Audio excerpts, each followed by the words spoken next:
I can't believe that I am saying it, but a Ninja Turtle saved my life in Final Fantasy XIV. As I've been progressing into the Stormblood expansion for the game, I have now arrived here in Kugane. But when a situation turns south, an unexpected visitor rides in for the rescue. And then later I meet with the big bad boss here in Doma, and now I have to play a game of Yahtzee to save the world. Anyway, here's what happened. We pick up this journey inside Kugane, where we meet up with this absolute chad of an older man named Hancock, who straight up calls me a pants stealer, which I thought was actually kind of a really cool callback to the Hildebrand questline, because that was like the first time that anyone has ever acknowledged that happened. Honestly, it just all felt like a fever dream, but anyway, Hancock parades the Scion squad around town, and he starts talking about the Garlic Bread Embassy and how it is strictly forbidden to engage with any type of physical altercations here in Kugane, because the military police force here in the city is called the Sekisi Gomi, which will never not be internalized as Sexy Gomi. Got it, don't worry, figured it out, Sexy Gomi they are called.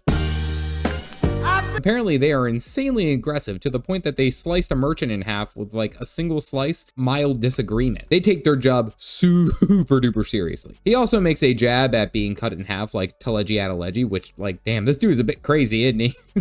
Well, we finished the tour here at his house, which he has suspiciously made either barricaded to prevent enemy surveillance. Suddenly, the soundproof room and the shades are very concerning. Well, he talks about how Lolorito basically says, "Sorry for nearly killing you at the bloody banquet. Whoopsie." But Lolorito knows more. He knows that we want to liberate Doma, but we also need to figure out where our main contacts are first, Gotsetsu and Yugiri, who Hancock has confirmed did arrive here, but they had some issues at the Ruby Sea. We get another cool map scene, which I really like because it does provide a lot more of a visual context of like where we are rather than just saying the places with disjointed maps. Like, give me visual aids, I'm a visual learner. So Hancock says that the Ruby Sea is the waters between Hingashi and Doma, but the water is controlled by a third party called the Confederacy, which is like crap.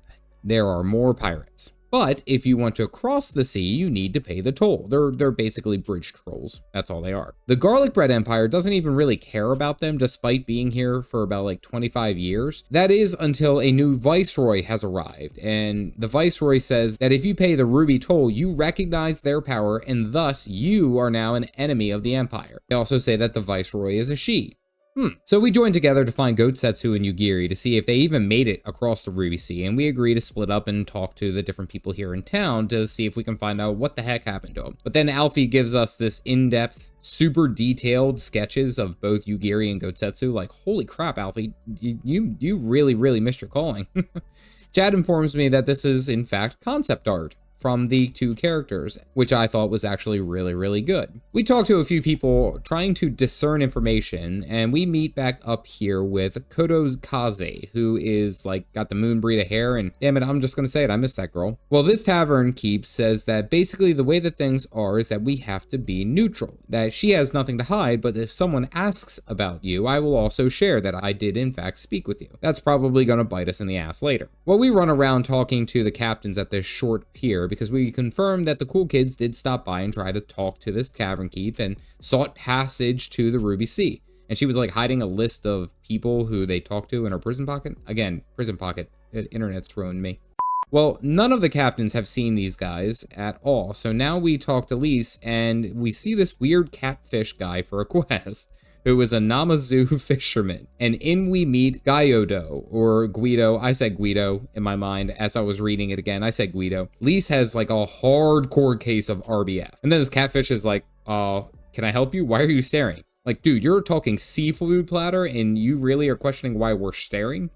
Anyway, the catfish confirms that Gotsetsu did talk to him and how they secured passage to Doma through him. And then he says that you, of course, can get passage too, but it's going to cost you a lot. Well, we meet back up with our Scion squad to inform them of the good news, and even Hancock brings up the fact that we are dumb and this is probably a trap. Which, dude, we were talking to a Cajun dinner on a plate. I mean, it's like, what doesn't smell fishy here? Lise and Red Alfie both agree that it is either him telling the truth and he'll help us get to Gotsetsu, or it's a trap and we're gonna get locked up by the Garlic Bread Empire. Either way, we're going to be punching our way through this, so here we go. But the threat of a physical altercation will summon the Sexy Gomi and they will kill us immediately.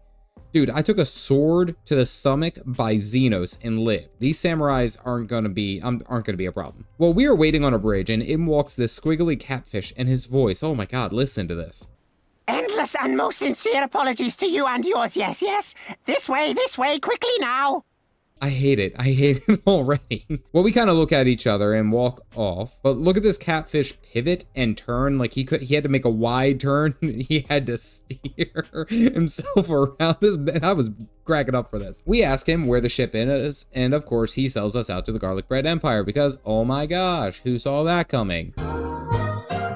Lise gives the best F me face, and then she does what we were all hoping for. She punts the catfish 200 feet into the air, and now we have to escape the garlic bread. As soon as we get into combat, I pop like all my CDs with explosions and everything, and in runs Alfie for the assist, but everything's just a fine red mist by the time he gets there.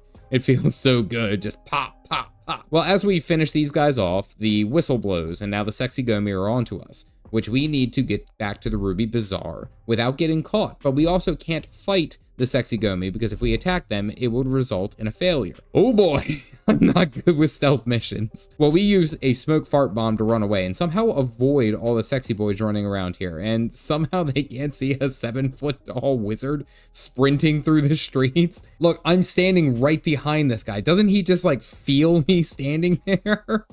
This is so stressful, and as I'm running through these streets, Lise is going to get me caught because she's like standing in the open with a catfish catch on her arms. Like, how did nobody notice this? How are we alive right now? Make this make sense to me. Well, I'm sprinting through here using my smoke bombs to run, but like I can't get anywhere without bad things happening in front of me. And all of a sudden, out of the mist, Donatello appears and he's like, come with me to the sewers. Like, what is this? And somehow the sexy Gomis just walk right past him. Like, it's so damn obvious that doesn't raise a question, a giant turtle walking through your streets. Well, we somehow make it to the sewers and Alfie and Alize are waiting there for us. And the turtle man doesn't sell us out and he seems to be like a friend of Alfie's. Someone in chat then says that this is basically the New York City experience. I mean, we're in a sewer and there's a bunch of turtles and people are trying to kill us.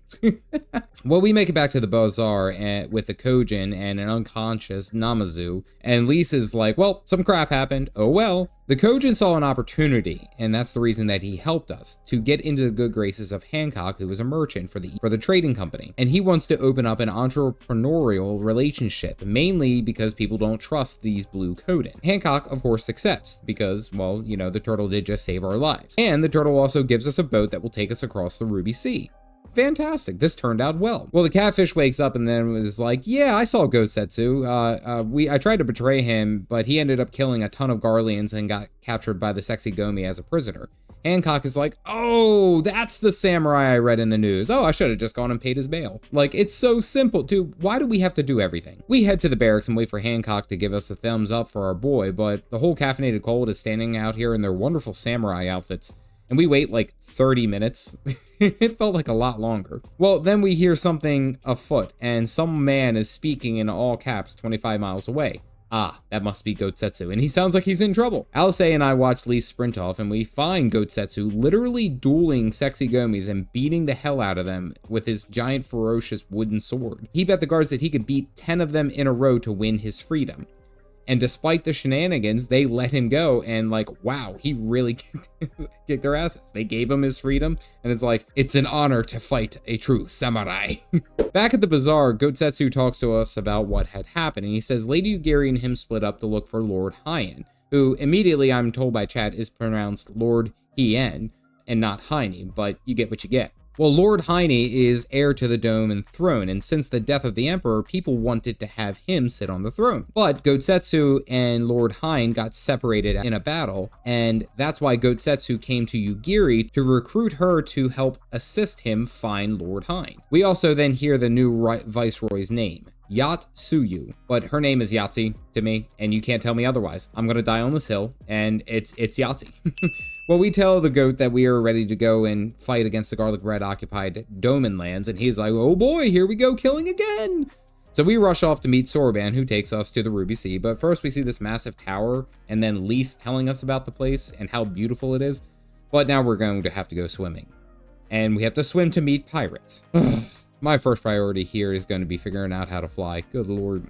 Well, we meet with Tansu, and we have to pay the price to cross the sea. Our Raphael buddy shows up and offers the payment for the pirate, but he says, the seas are a bit treacherous, and it will be a lot less treacherous if you pay me triple this. But then we are interrupted by some more garlic bread shenanigans. On a boat is this angry garlic bread and like 2 different type of turtle heads? I don't know.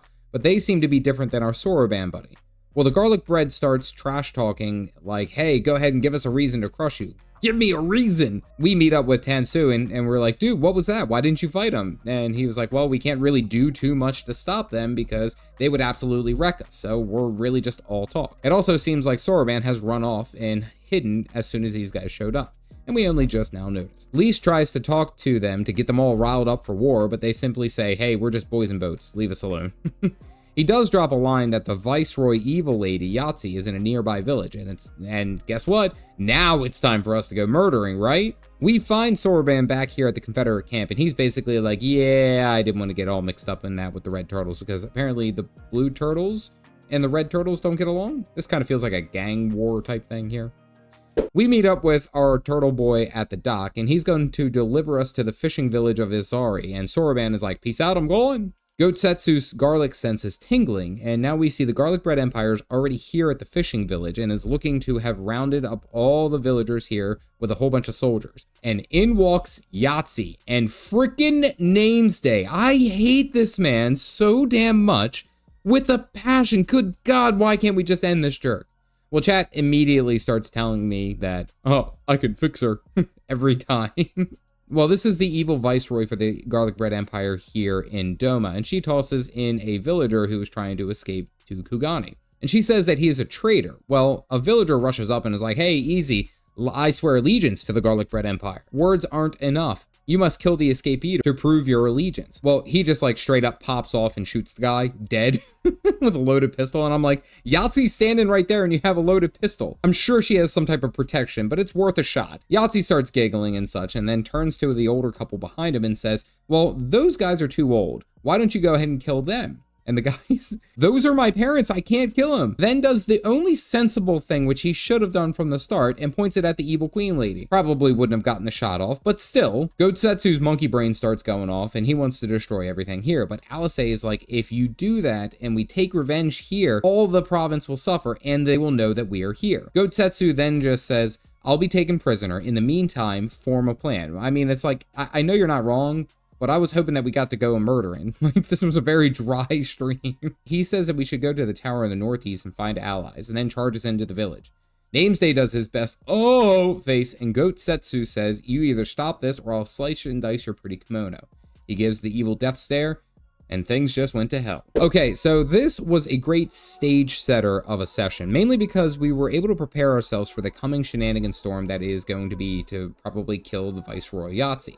I haven't the faintest idea of how we are going to create the waves enough to stoke a rebellion, and it already kind of feels like a bitter defeat throwing the goat into the grinder for an affordance of time. I don't think that that was the best play, but perhaps with them being busy with him, we can do some rebellion building in the background, maybe? I will say it was a lot of fun to do the stealth mission. Literally, it was the most stressful thing, but it was a lot of fun running around and doing all that. I mean, I'm no ninja, but it was an absolute blast. I also really did enjoy this story here because it did move fairly quickly, but offered a ton of background information and kind of an understanding of the state of things, especially here in Doma and the Ruby Sea.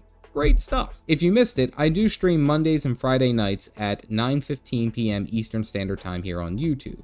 And if you are interested in seeing more of my Final Fantasy XIV journey, you can click on this playlist here. Otherwise, stay caffeinated, folks.